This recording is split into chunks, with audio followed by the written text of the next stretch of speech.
Bonjour à tous, je suis Raphaël et je vous emmène voyager avec moi dans le monde de l'ésotérisme, de la spiritualité et de l'invisible. Chaque semaine, nous retrouvons nos invités qui retracent leur parcours, qui les ont amenés à se connecter à l'autre monde et nous parlent de leurs facultés, de leurs expériences et découvertes dans les domaines qui les passionnent. Nous explorerons avec eux des thématiques comme la psychogénéalogie, le channeling, l'astrologie chinoise ou encore les thérapies aquatiques parmi tant d'autres. Et tout ça de manière très terre-à-terre, bien sûr. Pragmatique ou non, soyez les bienvenus dans cette deuxième saison du podcast Les Mondes Subtils. Et n'oubliez pas, si ce que je fais vous plaît, que vous en voulez plus et que vous souhaitez me soutenir, vous pouvez faire des dons. Le lien Hello Asso est dans les notes de l'épisode. Vous pouvez aussi liker, mettre des étoiles et partager autour de vous. Est-ce que le regard que nous portons sur le monde influence notre vue ? C'est la grande question de cet épisode et pour l'occasion, je reçois un grand monsieur à mon micro aujourd'hui. Il est passionné par le monde de l'optique, la recherche, les mathématiques et les questions du genre. Est-ce que l'âme est située dans les yeux ? Ou encore, est-ce que nos grandes épreuves de vie sont inscrites dans nos iris ? Et oui, il a trouvé réponse à ces questions et il va tout nous expliquer. Il s'appelle Pascal Barbet, il est optométriste et il nous aide à y voir plus clair dans nos vies. Littéralement.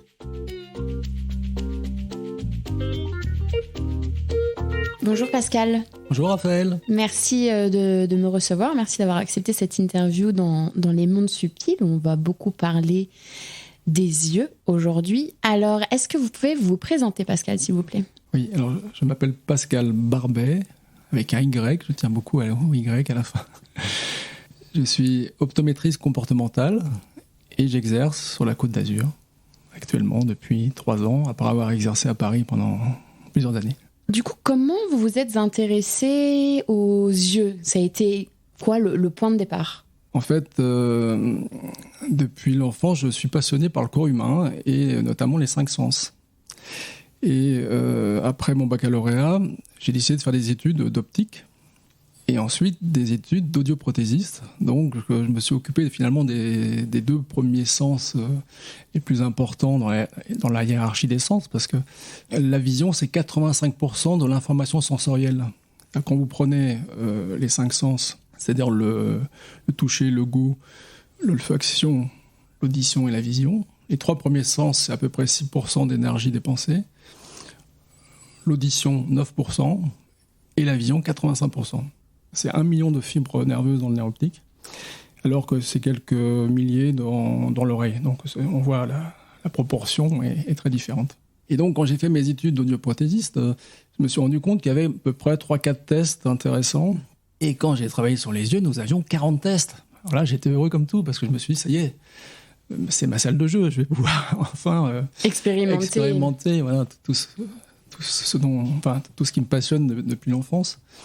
Et donc j'ai découvert au cours de mes études les travaux d'un certain Armand Bastien, qui est un Canadien, qui a fait toute une œuvre sur la classification des tests, parce qu'en fait c'est un peu comme un Boeing, sans faire de publicité pour Boeing, ou un avion de Airbus, de chez Airbus, où vous avez un tas de checklists avant de démarrer, quoi. Vous avez un tas de points à vérifier. Et dans la vision, avant de sortir une formule visuelle correcte, il faut vérifier un certain nombre de points. Donc, il faut les hiérarchiser, ces points. Il y a des priorités avant de se lancer dans la formule. Et donc, cet homme a eu l'idée de classer les tests en 3 grands types. Des tests qui sont liés vraiment au plan physique du corps, des tests qui sont liés au plan énergétique du corps, et des tests qui sont liés au plan cérébral, donc tout ce que le cerveau fait. Parce que maintenant, on en est à dire, c'est pas vraiment l'œil qui voit, c'est le cerveau qui voit. Le cerveau, c'est l'ordinateur central. Le capteur œil, on va dire, est externalisé par rapport au cerveau et donc capte des informations. Alors, c'est quand même pas mal d'informations, parce que par rapport à un téléphone portable qui a, mettons, 5 millions de pixels dans l'appareil photo, on a 126 millions de pixels. Donc, c'est pas mal. Ça fait beaucoup d'informations qui rentrent, ouais. Alors, il y avait ça, et puis le fait que, quand j'étais enfant, je portais des lunettes, et je comprenais pas pourquoi mes copains n'avaient pas de lunettes. Et je m'étais dit, mais moi, je ne plus avoir de lunettes, donc je vais essayer de faire un métier, ou peut-être je vais réussir à ne plus avoir de lunettes. Alors, j'ai voulu comprendre exactement comment fonctionnaient les défauts visuels. Et là, ça m'a pris pas mal d'années pour comprendre, mais j'ai vite compris qu'en fait, alors qu'on nous disait à l'université, oui, alors quand vous savez pas d'où ça vient, vous dites que c'est la génétique. C'était comme ça qu'on nous présentait le sujet à l'époque. Et puis finalement, quand on fouine un peu, on se rend compte qu'il y a pratiquement aucun défaut visuel à la naissance, et qu'en fait, les défauts visuels arrivent au cours de la vie, notamment autour du CP, deuxième trimestre du CP, précisément, quand on fait des statistiques. C'est-à-dire que c'est la période où l'enfant qui a appris à lire et à écrire augmente sa vitesse de lecture, et si c'est stressant pour lui, et qu'en plus il est... Alors ce qu'on appelle stressant, c'est quand ça dépense de l'énergie en fait au niveau des circuits visuels. Et en plus, il est passionné de lecture, etc. Il va surutiliser son système visuel, qui normalement devrait travailler que 3 heures par jour. Donc en fait, notre système visuel, au départ, nous sommes des cueilleurs-chasseurs, donc on est fait pour aller à la chasse, à la cueillette, faire des petits plats cuisinés maintenant, mais à l'époque, c'était sûrement un peu plus frustre. Et on découpait des carcasses, donc ça devait être quand même physique, et il fallait voir de près. Donc en fait, l'œil était utilisé moins que maintenant.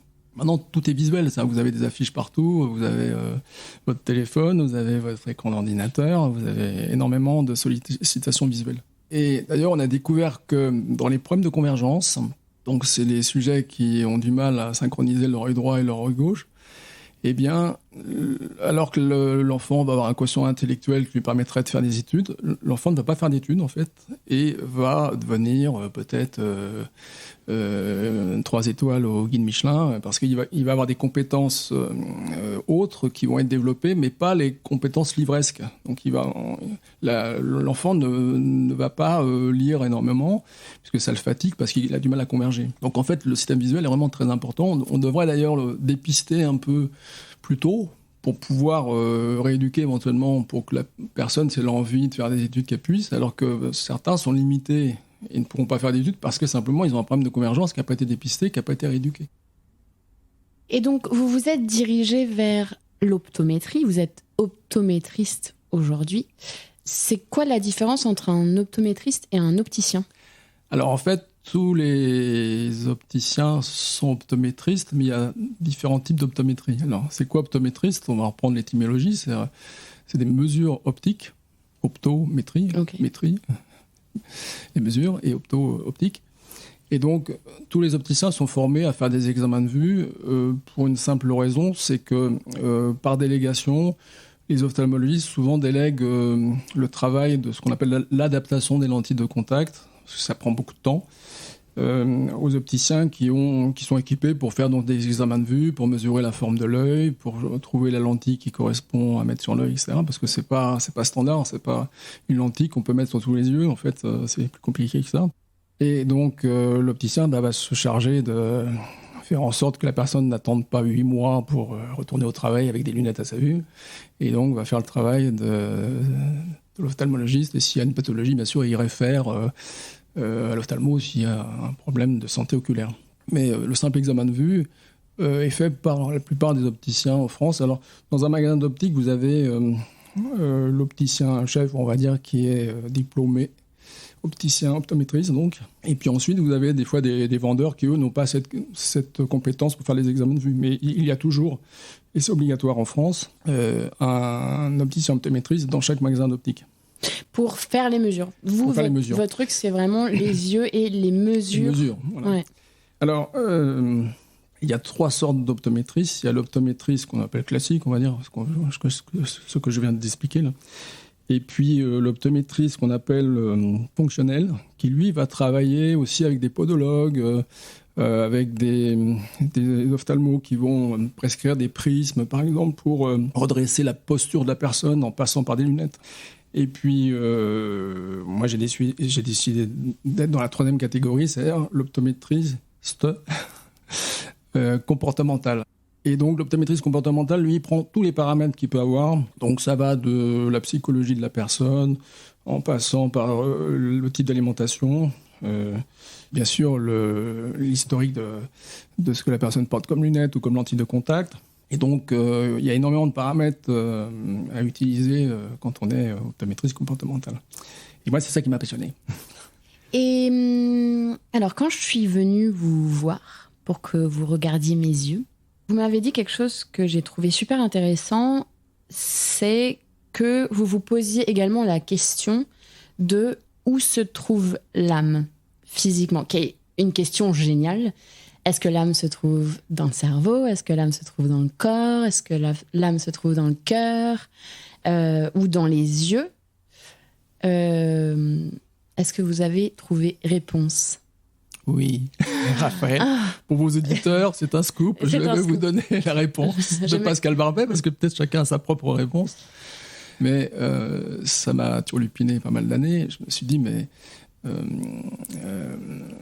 pourquoi on parle d'une âme alors, qui est différenciée, on va dire, de l'être, ou on l'appelle comme on veut, enfin, qui est liée à l'ego. Enfin, bon, quand vous regardez les définitions, chacun met un petit peu ce qu'il veut derrière tout ça.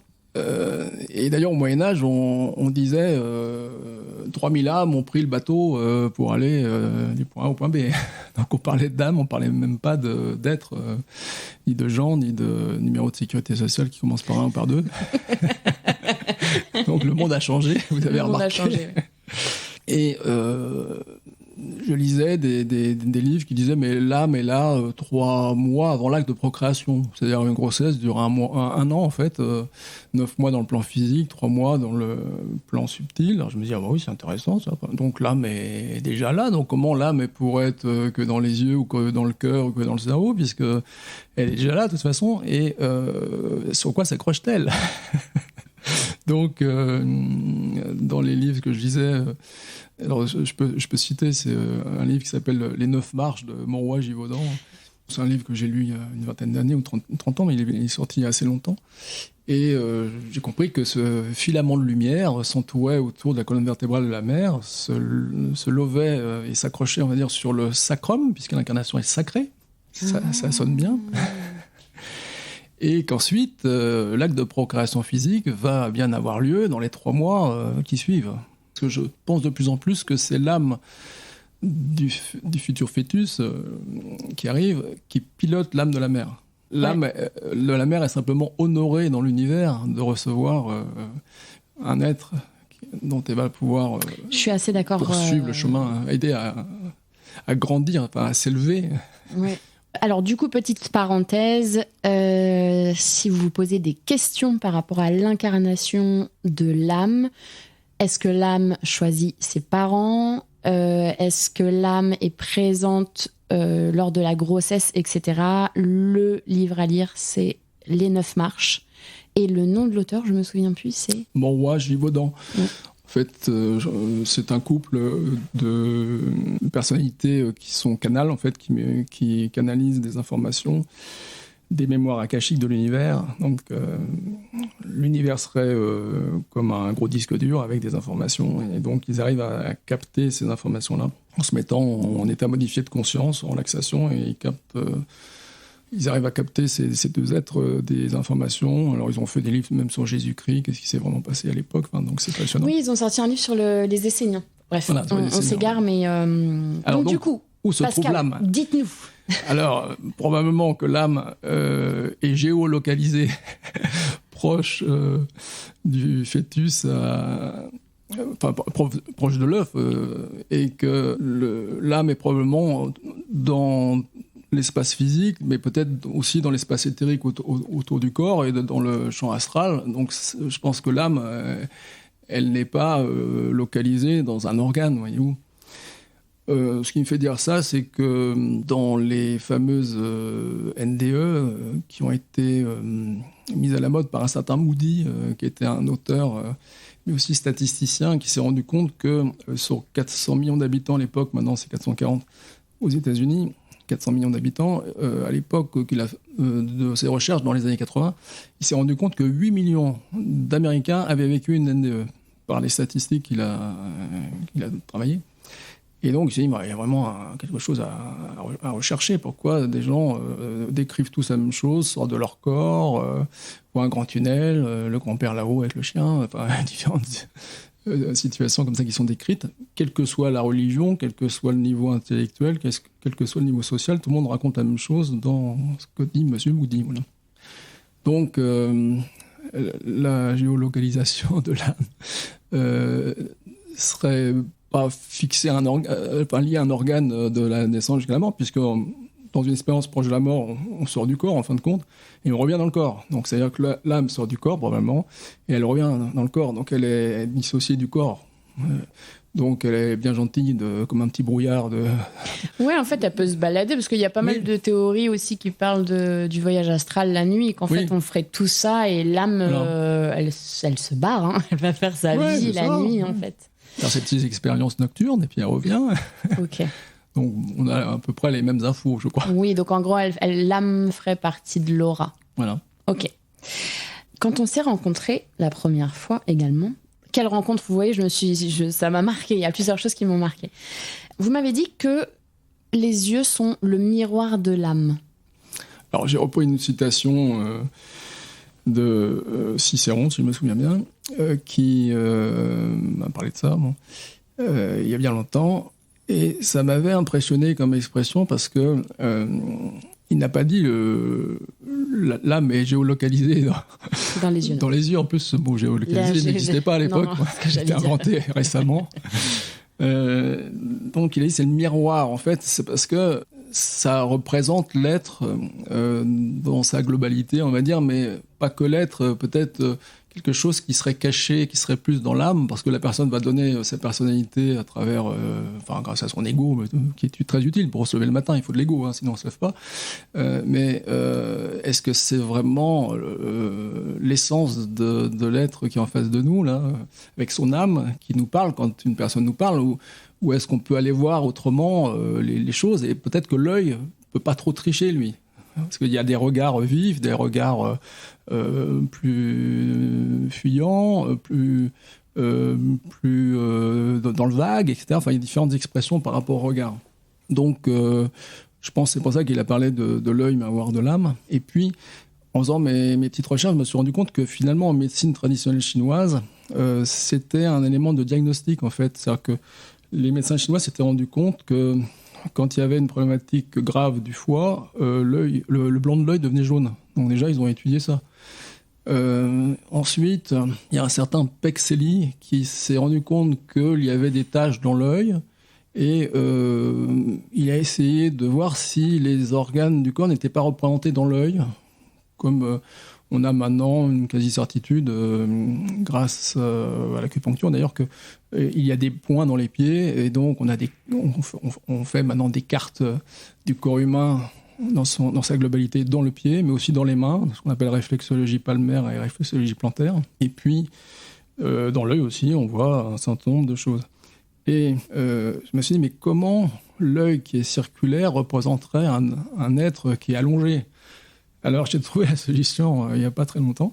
Je me suis dit, c'est le même système qu'une anamorphose. Alors, c'est quoi une anamorphose ?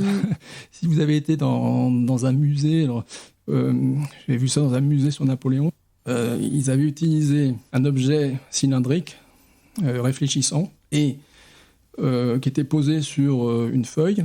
Cette feuille, on ne comprenait rien de tout ce qui se passait, mais en fait, quand on regardait l'objet, on voyait une bataille de Napoléon, qui était en 3D, qui était représentée en 3D. Donc ce système-là s'appelle une anamorphose, et dans l'œil, on a ce phénomène-là, je pense, au niveau de l'iris. C'est-à-dire qu'il y a des lois dans l'univers, tout ce qui est en haut est en haut, tout ce qui est en bas est en bas, tout ce qui est au milieu est au milieu. Donc la tête du corps humain qui est en haut serait représentée dans le haut de l'iris. Les pieds qui sont en bas seraient représentés dans le bas de l'iris. Les poumons qui sont un peu au milieu, poumons-cœur, sont représentés au milieu de l'iris. Et puis, comme on a l'œil droit et l'œil gauche, eh bien, l'hémicorps droit serait représenté sur l'iris droit, et puis l'hémicorps gauche serait représenté sur l'iris gauche. Je pensais que la loi de l'univers, c'était tout ce qui est en haut est en bas. Oui, mais il y a plusieurs lois, cher ami. Loi numéro 42. Voilà. En fait, c'est des lois d'homothétie, on appelle ça en mathématiques. Donc, ça suit des règles mathématiques. L'univers suit des règles mathématiques. Vous, ce que vous faites, Pascal, c'est vous aider les gens à y voir clair dans leur vie. Comment faites-vous ça ? Bonne question, Raphaël. Alors, grâce à mes études d'optométrie et aux travaux d'Armand Bastien, qui est un Canadien, donc, qui a inventé une méthode à partir d'une quarantaine de tests d'optique, classés pour certains tests dans le plan physique, d'autres tests dans le plan énergétique et d'autres tests dans un plan mental, spirituel, karmique. Eh bien, j'arrive, avec certains tests spécifiques, à faire un décodage numérique de la position du regard du sujet. Donc le sujet que j'ai en face de moi, il pose le regard sur le monde, mais tout le monde ne pose pas le regard de la même façon. Donc en gros, le sujet pose le regard sur le monde, et donc vous, avec vos mesures, vous arrivez à voir comment la personne voit le monde. Voilà, numériquement, avec des valeurs angulaires. Donc ça nous ramène à notre anamorphose tout à l'heure, ouais. Où en fait, peut-être l'un des secrets qui n'est pas utilisé sur Terre, c'est de ne plus raisonner de façon linéaire, c'est-à-dire d'aller au point A au point B, mais de raisonner de façon angulaire, c'est-à-dire d'ouvrir en fait. En fait, mon travail, c'était d'ouvrir et d'utiliser des mesures angulaires et pas des mesures linéaires. Alors c'est un peu technique ça, mais pour vous donner une idée, c'est comme si vous êtes sur l'autoroute, vous faites Paris-Marseille ou Lyon-Paris, comme vous voulez. Et vous dites, bah tiens, je voudrais voir un monument, là, j'ai un peu de temps, bah, je vais sortir de l'autoroute, et puis je vais aller le voir, et puis je vais revenir sur l'autoroute. Bah, vous avez ouvert votre entendement, là, pour aller voir un peu ce qui se passait ailleurs. Et moi, j'ai un peu fait ça, je me suis dit, mais on m'a appris à mesurer pour savoir qui était myope, qui était hypermétrope, finalement, mettre des gens dans des cases. Et moi, je me suis dit, mais non, ça ne marche pas comme ça. La personne pose le regard sur le monde en fonction de ses expériences, de son vécu, de cette vie-là et peut-être d'une autre vie aussi. Et ça, j'ai découvert après. Et donc, j'ai pu définir 23 positions principales du regard dans un test qui s'appelle le test de Maddox. Et puis, il y a d'autres tests. Il y a des tests de synchronisation du cerveau droit, du cerveau gauche. Aussi, les mesures numériques, les nombres ont une signification, si vous voulez. Donc, les mesures numériques d'un défaut visuel me donnent une information aussi. Et moi, quand je suis face à quelqu'un, mon cerveau, à force de travailler, s'est transformé comme dans un espèce de logiciel où je travaille sur 9 plans à la fois. Parce qu'il y a 3 niveaux dans le plan physique. Donc il y a un niveau de qu'est-ce qui s'est passé dans l'enfance pour la personne qui est en face de moi, qu'est-ce qui s'est passé dans l'adolescence et qu'est-ce qui s'est passé à l'âge adulte visuellement. Donc les tests me permettent de numériser ça. J'ai des tests qui me permettent de voir l'ancienneté du problème. D'accord, ok. Dans chaque colonne, donc dans la colonne physique, dans la colonne énergétique et dans la colonne mentale, spirituelle, karmique. Ok. Donc du coup, quand je mesure quelque chose, moi je pense à 9 niveaux à la fois. Donc ça demande une petite gymnastique. Alors j'ai formé 440 élèves et parmi les 440 élèves, 8 arrivent à le faire. Bon, c'est pas mal. Je suis assez content de mes disciples. C'est pas à la portée de tout le monde, je dirais. Non, c'est oui, parce qu'on a l'air. Là, c'est peut-être mon ego qui a parlé, mais en fait, c'est pas ça. C'est qu'il y a des gens qui sont faits pour faire de la peinture, d'autres qui sont faits pour faire du cheval, d'autres qui sont faits pour faire de la politique, je sais pas.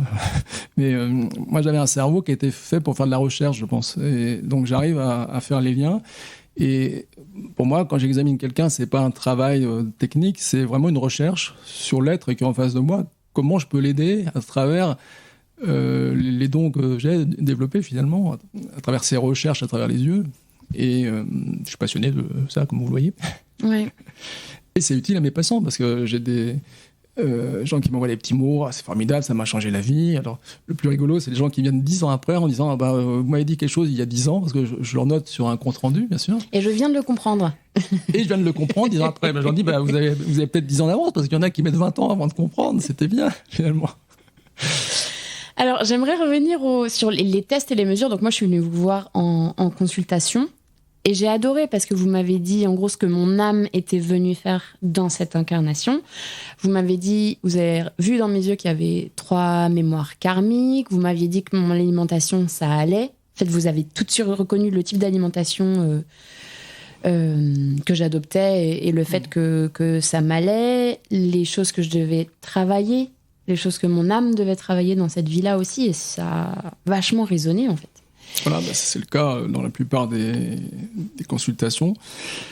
Alors, en fait, c'est un ensemble, parce que comme je travaille sur 9 plans à la fois, sur 40 tests, vous imaginez la complexité du système et les difficultés pour vous répondre. Mais en gros, je me base quand même sur 3 grands systèmes de mesure. Donc, la position du regard dont on a parlé tout à l'heure, avec ces 23 positions.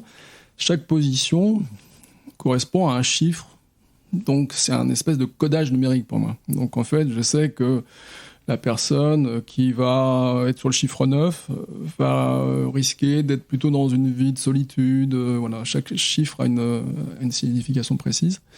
Alors après, ça peut être un sentiment de solitude. Elle peut être entourée de plein de gens, mais elle se sent seule. Donc, on travaille sur ces questions-là aussi, parce que c'est pas simplement sortir une formule pour faire des lunettes ou des lentilles, mais c'est aussi comment, à travers les yeux, je peux aider la personne sur tous ses plans de vie, en fait. Alors, vous, dans votre cas, on lisait comme dans un livre ouvert, cher ami. Ah, c'est vrai ? Oui, Okay. oui, parce qu'il y a des cas, des fois un peu plus compliqués. Il y a certaines personnes qui ne livrent pas leurs informations. Alors là, j'ai un autre décodeur ayant fait moi-même des NDE. On en reviendra. Voilà, on en parlera un peu après. Mais disons dans le décodage de base, où il y a des mesures, donc les 3 grands systèmes, déjà la position du regard, avec les chiffres dont je viens de parler. Ensuite, la synchronisation cerveau droit, cerveau gauche. Et aussi la qualité de la perception de l'œil droit et de l'œil gauche. Parce qu'en fait, en fonction de ce que fait l'œil droit ou l'œil gauche, c'est pas les mêmes cerveaux qui travaillent. Parce que l'œil droit est relié principalement au cerveau gauche. L'œil gauche est relié principalement au cerveau droit. Je dis principalement parce qu'en fait, c'est compliqué au niveau de l'optique. Il y a des chiasmes optiques, ce sont des nerfs qui se croisent dans le cerveau. Les nerfs optiques qui se croisent au niveau du cerveau. Et les scientifiques appellent ça la demi-décussation. C'est-à-dire que, okay. Parce qu'on utilise toujours des mots que les gens ne comprennent pas, ça permet de croire qu'on est plus intelligent, plus avancé que les autres. Mais non, on a un quart d'heure d'avance sur vous, chers amis. Vous êtes juste là, dans le domaine visuel et vous êtes bien plus avancés sur d'autres domaines que nous. Donc, cette demi-décussation fait que les deux cerveaux en fait, travaillent en même temps. Et donc, en fonction d'un test qui s'appelle le test de fusion, où j'utilise un prisme devant l'œil droit et ensuite devant l'œil gauche, et je vois, par la perception d'un point lumineux, que je vais diviser en 2 points grâce à ce prisme, je vais voir comment vous allez réunir les 2 images. Donc, suivant la vitesse, suivant la difficulté que vous avez à le faire, ou si vous n'arrivez pas du tout à le faire, je vois exactement comment vos 2 cerveaux sont branchés pour percevoir le monde. Alors, pour mieux comprendre, c'est comme si vous aviez devant vous un ordinateur Macintosh, pour ne pas faire de publicité, et un PC. C'est 2 langages un peu différents quand même. C'est-à-dire que des fois, on cherche le cliquet droit sur la souris quand on est sur le Macintosh, il n'y en a pas. Bon. Mais il y a des gens qui arrivent à travailler mais les deux. Voilà, on fait la même chose, en fait. Et ce qui est bien, c'est depuis quelques années, la plupart des gens dans l'entreprise ont des PC parce que c'est ce qui coûte le moins cher, mais leur système de téléphonie mobile, c'est plutôt des systèmes Android ou systèmes Macintosh, on va dire, qui sont justement plutôt cerveau droit, et le PC, c'est plutôt cerveau gauche. Donc, en fait, grâce à la téléphonie et grâce à l'ordinateur, on fait marcher nos 2 cerveaux. Donc, c'est pas mal. Donc, le système de position du regard, le système de mesurer les 2 cerveaux, et aussi le système de regarder dans les yeux, et avec cette anamorphose, de comprendre un peu comment ça fonctionne. Ce que j'ai découvert, c'est qu'il y a des traces sur l'iris qui ne sont pas tellement décrites dans les ouvrages, c'est amusant alors qu'on les voit bien. Et c'est à partir de 10 000 œils observés, j'en suis à 60 000 œils. Donc j'ai eu 30 000 patients environ avec 2 yeux. Et à force d'observer, je me suis dit, mais c'est amusant parce que quand les gens ont des grandes difficultés dans leur vie, ils ont ces petites traces dans l'eau de l'iris qui ressemblent à des plis, vous savez, comme si on plissait la peau, on voit des petites... Comme des doigts fripés un long bain. Voilà. Vous savez, certains chiens qui ont des coups où on voit des bulldog français. Voilà, le bulldog français, voilà. Eh bien, on voit ça dans l'eau de l'iris, en beaucoup plus petit, bien sûr, parce que c'est petit. À force de regarder, je me suis dit, mais c'est amusant, parce que je me suis amusé à compter le nombre de plis, et ça correspondait... très vite, j'ai compris que ça correspondait au nombre d'épreuves que la personne avait eu à vivre dans sa vie. Alors je me suis dit, tiens, faut que je fouine ça, faut que je pousse mon investigation un peu plus loin. Et puis après, je me suis dit, je vais dire aux gens le nombre d'épreuves qu'ils ont eues. Puis alors, certains qui avaient travaillé suffisamment sur eux me disent, c'est marrant parce que on en est là avec mon psy. Voilà, donc je me suis dit, c'est pertinent. L'univers étant cohérent, normalement, quand vous êtes dans un système cohérent, comme je pense le système que j'utilise en optométrie comportementale, qui est cohérent, avec un génie qui s'appelait Armand Bastien, qui a inventé un système de lecture qui est cohérent, et on est en lien avec tous les systèmes cohérents. Donc quelqu'un qui va utiliser un autre système, il va trouver la même chose que moi. Alors pour simplifier, c'est comme si on disait, voilà, on veut monter en haut de la montagne, il y a différents chemins.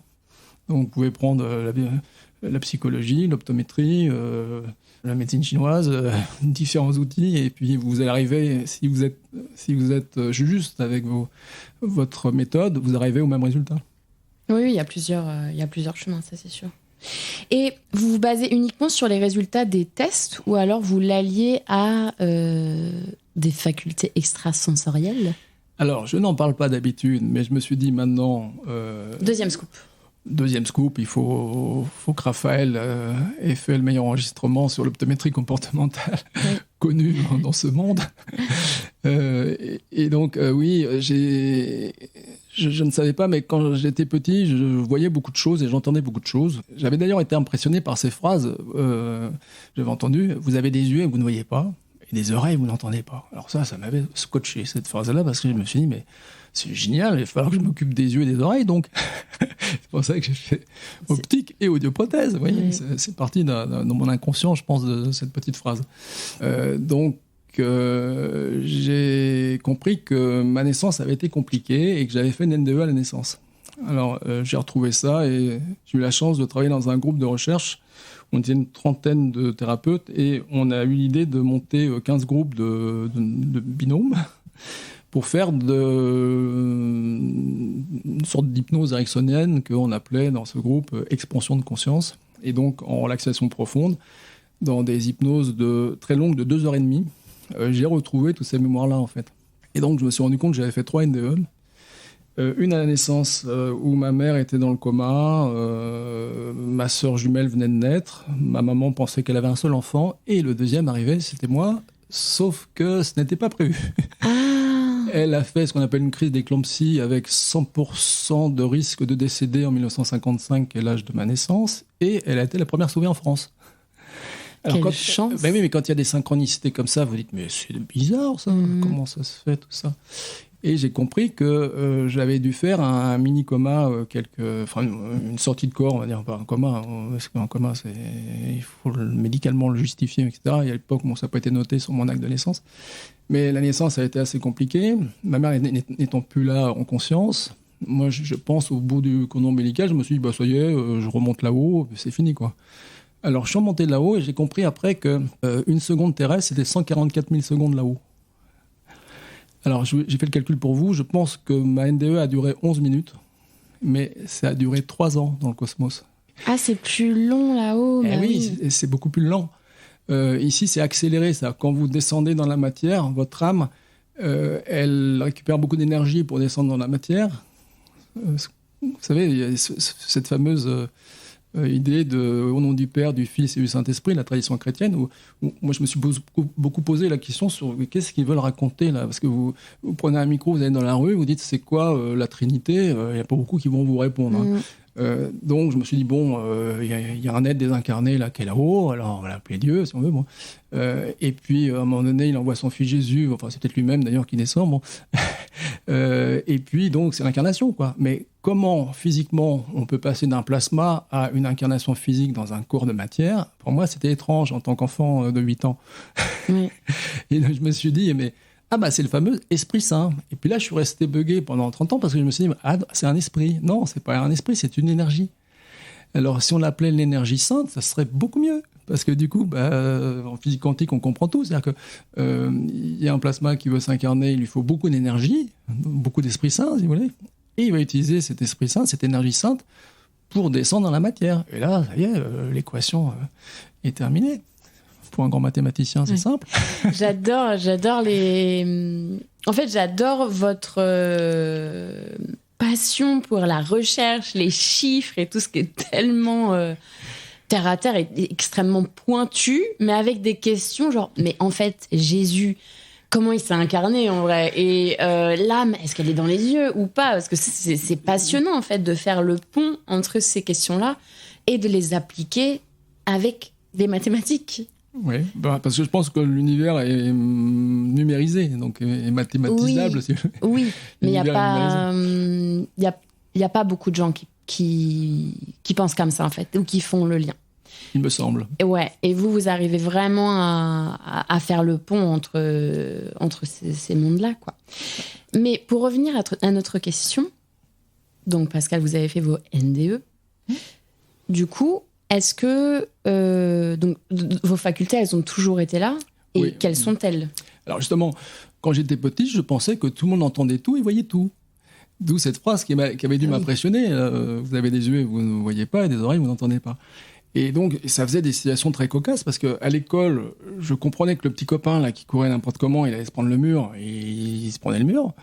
Et puis, après, je leur disais, mais attention, tu vas te prendre le mur. Et puis, il continuait à courir, à se prendre le mur. Donc, je me suis dit, bon, je vais pas parler de ce que j'ai perçu dans l'espace-temps, là, parce que je sais qu'il va y aller dans le mur. Peut-être que d'autres l'avaient vu, mais personne ne lui en parlait. Et je me suis dit, bon, c'est bizarre. Donc, alors, d'ailleurs, ça a été une période de ma vie assez douloureuse, parce que j'ai trouvé un système pour ne plus parler. Je suis devenu bègue, jusqu'à l'âge de 14 ans. Je ne pouvais pas aligner 2 mots. J'avais tellement de choses à dire. Ouais, bah, c'est incroyable. Et j'ai compris comment on guérissait du bégaiement en 14 secondes chrono. À 14 ans, en 14 secondes. Oui, Okay. et c'est le mot 14 qui s'appelle sortir des temps de l'errance. Ok. Le 14, c'est... parce qu'en fait, chaque position du regard, il y en a 23, et j'ai écrit un livre entier là-dessus qui s'appelle « Les yeux messagers de nos émotions », où j'explique, entre autres, j'explique plein de choses, mais entre autres la position du regard. Et le chiffre 14 correspond à sortir des temps de l'errance. Alors, ce sont des phrases que j'ai vues en canal, ça. Donc, en fait, dans mon livre, je n'en parle pas pour pas avoir la queue jusqu'à la Tour Eiffel. Mais, et puis, c'est pas ce qu'Albin Michel voulait que je dise. Alors, moi, je suis toujours été un élève obéissant. Donc, Albin Michel m'a dit, bon, on va faire un livre grand public. Je vais pas faire un livre ésotérique. Sinon, j'aurais été publié chez un autre éditeur. Mais je voulais en vendre suffisamment pour que...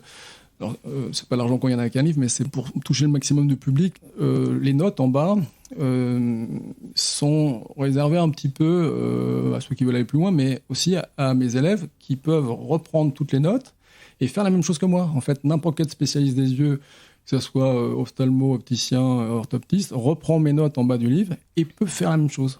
D'accord. Il suffit de travailler. Ouais. donc c'est un livre un petit peu à titre de transmission d'un savoir qui est pas facile à obtenir, parce que si j'avais pas eu mon canal après mes 3 NDE, j'aurais pas pu écrire ces livres-là comme ça, et j'aurais pas pu accompagner autant de gens aussi précisément. Oui, c'est qu'en fait, vous aviez vraiment, entre vos recherches, vos études, vos recherches et vous avez de la clairvoyance et clairaudience? Moi, c'est de la clairaudience plutôt. C'est-à-dire que j'entends les phrases directement dans ma tête. Alors, je n'en parlerai jamais à un médecin ou un psy, ou un psychiatre en tout cas. Parce que quand vous dites ça, ça peut être le cas de pathologie psychiatrique. Oui, bien sûr. Et en fait, quand vous le contrôlez, alors je pense que Jeanne d'Arc avait le même truc, hein, on n'est pas tout seul sur Terre à avoir ce genre d'ouverture. Mais pour avoir cette ouverture-là, il faut qu'il y ait des événements, soit un accident de voiture où vous sortez de votre corps, soit mes 3 NDE où je suis sorti 3 fois de mon corps. Bon, les gens vont dire, mais c'est quoi les 2 autres? En fait, c'est 2 opérations chirurgicales bénignes.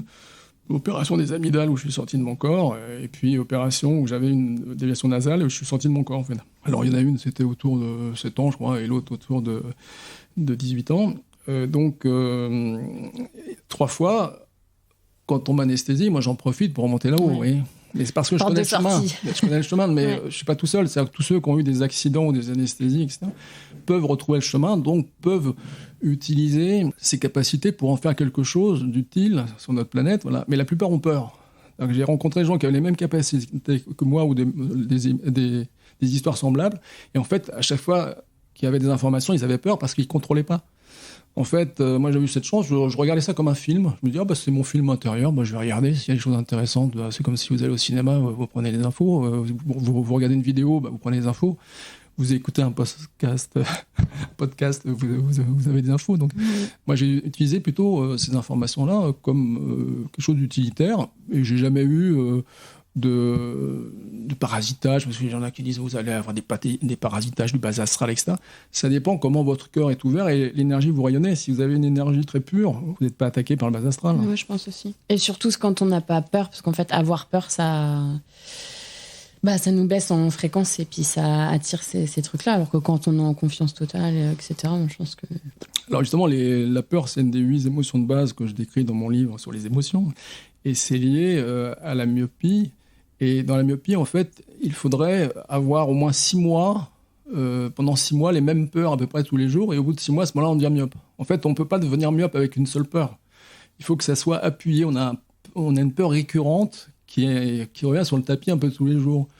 Et c'est comme si le cerveau disait, bon, alors, si j'ai peur, je vais rétracter un peu ma bulle informationnelle, donc je vais voir moins loin. Alors, on connaît en ophtalmologie, ça s'appelle un spasme accommodatif, c'est-à-dire que le muscle ciliaire qui est autour du cristallin, il se spasme. Alors, ça fait un peu comme un hoquet de l'œil. Et hop, on voit flou. Et puis, en général, ça, en quelques millisecondes, ça revient. C'est-à-dire que la personne a un petit flou, puis hop, ça revient. Elle ne se rend même pas compte des fois. Mais là, c'est un flou qui perdure, qui reste, parce que le cerveau reptilien dit « Ah bah c'est chouette, j'ai beaucoup moins peur là, je vois moins de choses, je vois moins d'horreurs, je vois moins de choses qui me font peur autour. Bah, je vais me mettre dans ma bulle qui représente l'espace fœtal. » D'accord. Loger, nourri, blanchi, sans impôt. Ouais. Quelle époque. L'espace fœtal est super. Une période. Normalement, à moins qu'on ait une mère toxique, ça peut arriver. Oui, ça peut arriver aussi. Mais non, mais ça, c'est incroyable par rapport à la myopie, en fait. Que c'est le cerveau, du coup, qui crée cette bulle de protection. Et donc, les gens, pour se protéger, n'ont pas accès à l'information au loin. Voilà. Ils restent dans leur bulle. Voilà. Alors, on a 2 hémisphères cérébraux, droite et gauche, mais en fait, ils ont 3 étages. Alors, le néocortex, qui nous permet de parler de façon intelligente au micro, lui, c'est le cerveau vraiment des animaux supérieurs, très développé. Et puis, les animaux dits inférieurs, comme le reptile, le serpent, là, eh bien, c'est le cerveau reptilien. Alors, lui, il est fait pour manger, dormir, enfin, des fonctions de base, quoi. Et puis, au milieu, il y a ce fameux cerveau limbique que j'aurais bien aimé qu'on m'explique dans mes études, et c'est par mes recherches après mes études que j'ai compris ce que c'était. C'est le cerveau des émotions, en fait. Alors maintenant, on en parle un peu plus, mais dans mes études, on évinçait le problème. C'est-à-dire, il y avait le néocortex, et puis il y avait le vilain reptilien là, qui mangeait les petites souris. Vous savez, le reptile, il ouvre sa gueule, il bouffe la souris, et puis il n'a pas d'émotion. Il dit pas, oh, la pauvre petite souris, elle va souffrir. Non, il a faim, il est plus chaud. C'est animal. Ouais, c'est ce que font les psychopathes, hein, ou dans les pathologies psychiatriques, qui sont pilotées beaucoup par le reptilien, en fait. Donc, ces 3 étages font que dans la myopie ou dans n'importe quel défaut visuel, c'est l'étage des émotions qui bug, on va dire, le néocortex, et à ce moment-là, c'est le reptilien qui prend le dessus. Et le reptilien, lui, si on a peur, hop, il se met dans une bulle. Lui. On est un petit animal, il a peur, il se met dans un trou. Donc c'est un réflexe complètement reptilien de se protéger, en fait. Donc ma nouvelle définition de la myopie, c'est la myopie est une adaptation positive à une situation stressante répétée. Oui. Mais du coup, ça veut dire qu'on peut la guérir quand elle a une origine émotionnelle. Alors, quand c'est pris au tout début, oui. C'est-à-dire que ce qu'on appelle le spasme accommodatif, où la personne voit un flou, mais c'est pas permanent, etc. On rééduque. Alors, soit on le fait de façon très mécaniste, dans le plan physique. Ça peut fonctionner, mais ça va pas tenir longtemps, parce que la prochaine émotion va nous relancer le logiciel. Donc moi, je suis plus pour un accompagnement global où je vais, grâce à mon canal, voir où est la faille. Et puis, je ne la traite jamais en direct. C'est-à-dire que je vais me débrouiller. Et là, c'est ma diplomatie qui fait le travail pour que la personne, par elle-même, me dise ce qu'il faut faire.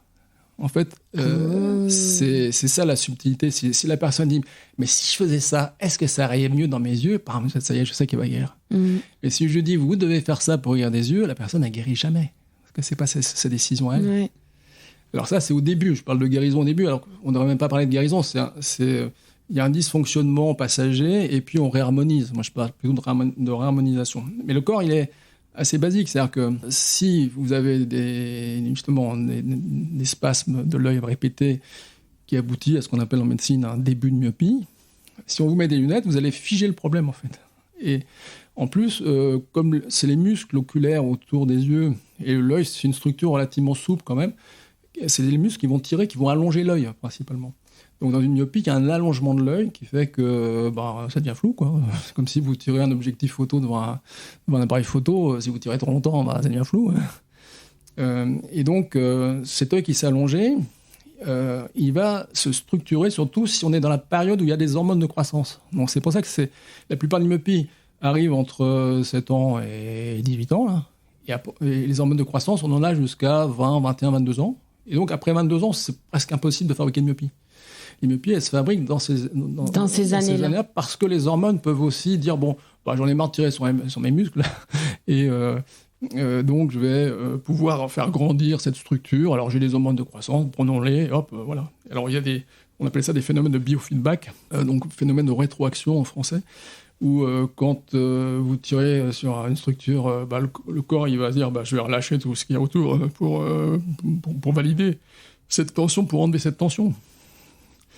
Oui, il s'accommode en fait. Donc en fait, c'est une tension musculaire, la myopie au départ, qui va faire que le corps va s'adapter pendant la période de croissance. Donc moi, c'est ma nouvelle vision.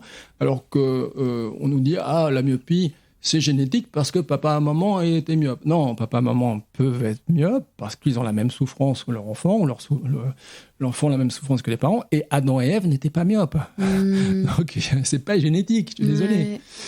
C'est épigénétique. Du coup, parmi tous les cas que vous voyez, vous diriez que le pourcentage de problèmes de vue liés à de l'émotionnel, c'est 60%, j'ai les chiffres. Okay. 60% d'émotionnel, 20% d'alimentaire, mes chiffres, c'est exactement 17% d'alimentaire, notamment l'excès de sucre. Si vous prenez 70 morceaux de sucre par jour en équivalent, ce qui est le cas d'un ado moyen qui va prendre ses 2 bouteilles de soda avec 22 morceaux de sucre par litre, plus ces crèmes chocolatées, dont je ne tairai le nom, qui sont avec des graisses pas de bonne qualité, et vous avez 7 morceaux de sucre par cuillère, j'exagère généralement, c'est une grosse cuillère là, mais il y a énormément de sucre, il y a du sucre partout, même dans les plats cuisinés, ils rajoutent du sel et du sucre, parce qu'ils sont des ressorts de goût en fait. Donc il y a du sucre partout, on en mange 20 fois plus que nos grands-mères, on a les chiffres, hein. Et donc 17% des myopies, c'est que le sucre. 60% c'est vraiment purement émotion, et puis 20% c'est plus je ne veux pas voir telle situation. Alors ce qui a fait dire à certains spécialistes des médecines douces en disant la myopie c'est ce que tu veux pas voir. Oui, dans 20% des cas, mais dans 60% des cas c'est une émotion bloquée, on va dire, et dans 17% des cas c'est l'alimentation, et 3% restants c'est génétique. Il y a quand même des cas génétiques qui peuvent avoir des ponts karmiques. Alors ça, je l'ai avec mon canal, c'est-à-dire que la génétique, elle a bon dos, mais on s'incarne dans une matrice, le ventre de la mère, que parce que la mère a des composantes qui sont intéressantes pour travailler certains sujets. On s'incarne pour travailler un programme. Le programme, c'est le progrès de l'âme. La langue des oiseaux, voilà. J'adore. Donc, si vous voulez progresser dans votre vie, vous avez un certain programme scolaire. Justement, ces petits traits sur l'iris en haut, c'est le nombre de leçons à apprendre. En général, elles sont apprises avant 42 ans. Après 42 ans, c'est 6 cycles de 7 ans. Après, des fois, on peut avoir des petites révisions, mais légères. Mais disons, le gros du travail, c'est avant 42 ans. Il faut faire un maximum. Après, tous ceux qui ont plus que 42 ans, finissez le travail que vous n'avez pas fait entre 0 et 42 ans. Ça marchera quand même, mais c'est de la souffrance pour rien, parce que le temps est un peu long. Oui, c'est sûr. Mais plus rapide sur Terre que là-haut. Oui, 144 000 fois plus vite. Ok. Plus rapide. Merci beaucoup, Pascal. J'espère que vous avez passé un bon moment avec Pascal et que notre interview vous a éclairé. Si vous avez envie qu'il vous ausculte les yeux, il faudra passer par le sud de la France. Toutes les infos sont sur son site pascalbarbet.com. Le lien est dans les notes, comme toujours. Et si vous êtes intéressé par ses livres, ils s'intitulent respectivement « De bons yeux pour la vie » et « Les yeux messagers de nos émotions » publiés chez Albin Michel. Vous savez tout. On se retrouve la semaine prochaine pour un nouvel épisode sur l'énergie des lieux. J'accueillerai Nathalie qui nous racontera comment elle a compris que nos espaces de vie étaient vivants et comment elle travaille avec ces énergies grâce au feng shui et à l'astrologie chinoise. Le podcast Les Mondes Subtils est disponible sur vos plateformes d'écoute préférées, Apple Podcast, Amazon Music, Spotify et YouTube. N'hésitez pas à le partager autour de vous et à mettre des étoiles. Je voudrais remercier plusieurs personnes sans qui ce projet n'aurait pas pu voir le jour. Merci déjà à tous les invités pour leur temps, leur confiance et leur bonne humeur. J'ai vraiment adoré mes moments avec chacun de vous. Un grand merci à ma chou, ma sœur de cœur, Alix de Crécy, qui s'est occupée de la stratégie digitale et qui m'a poussée à aller au bout de ce projet. Un grand merci aussi au brillantissime directeur artistique Éric de Crécy pour toute la création visuelle que je trouve tout simplement sublime. Merci à Alice Krief des Belles Fréquences qui a réalisé le mixage et réparé mes petites erreurs. Merci à ma sirène Marie Sala pour son écoute et son soutien. Et enfin, un grand merci à Baboun et Mamouchka de toujours me suivre dans mes aventures folles. Allez, salut, à la semaine prochaine!